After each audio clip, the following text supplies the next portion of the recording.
This is Sump, and I'm the principal and director of Sky Academy.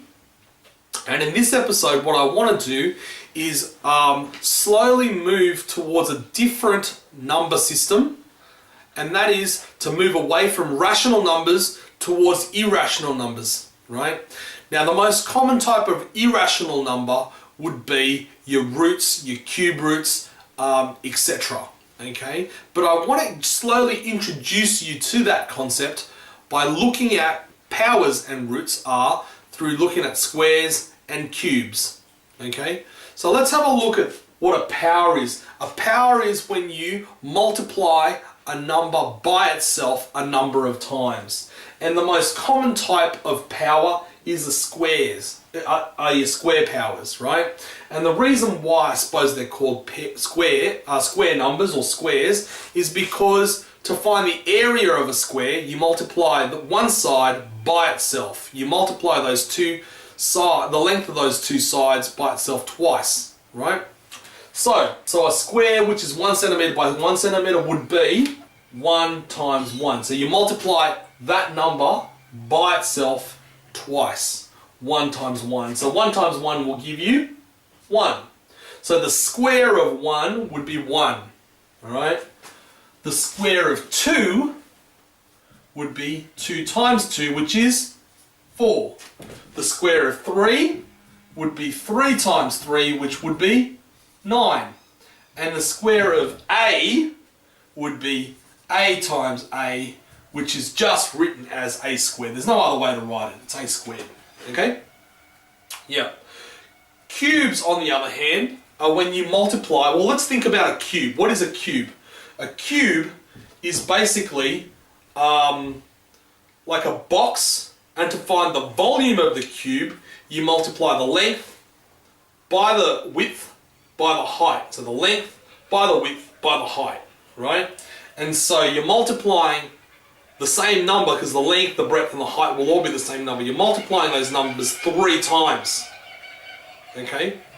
So basically, 1 cubed would be 1 times 1 times 1, which is 1. 2 cubed would be 2 multiplied by itself 3 times, 2 by 2 by 2, which is 8. 3 cubed would be 3 times 3 times 3, which is 27. A cubed, so generally speaking for any number, a cubed would be a times a times a, which really can't be written any other way than to say a cubed. Alright? So that's how powers work. Powers work by multiplying a number by itself a number of times. Right? A root, on the other hand, is basically working in reverse. Taking the number that was a power, or that is a power, or a square number, and working towards what number had to multiply by itself, the 2 times for in the case of a square, or 3 times in the case of a cube, to get that number. Okay? So for example, and this is how the root symbol is written. It's written kind of like that, and for cube root it's written like that with a number 3 to say that what we're doing is finding the cube root, which is to the power of 3, right? So we're reversing the power of 3 by putting a little 3 on top of the root sign, okay? So what we're actually asking ourselves is what multiplied by itself gives you 1. Now, 1 times 1 gives you 1, right? So we know that the square root of 1 will be 1. 4, on the other hand, was 2 times 2, right? So the square root of 4 is going to be the square root of 2 times 2. And because those two numbers are multiplied to each other twice, we know that the square of 2 is 4. So we know that the square root of 4 is going to be 2. Okay?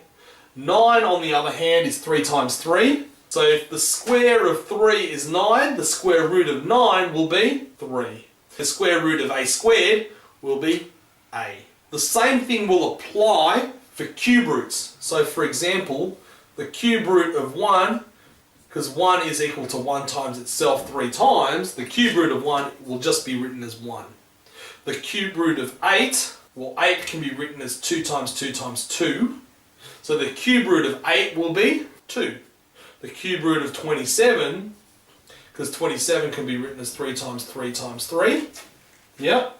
The cube root of 27 will be 3. And the cube root of a cubed, this 3 and this 3 will cancel each other out. And I've been naughty, I should be putting little 3's there as we go to indicate that we're finding the cube root and not the square root.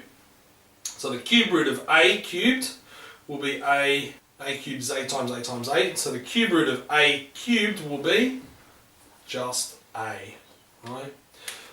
So basically what I want you to do is get your head around the concept of cubes and the concept of squares and square roots and cube roots. And then what we're going to be doing is launching into irrational numbers, okay?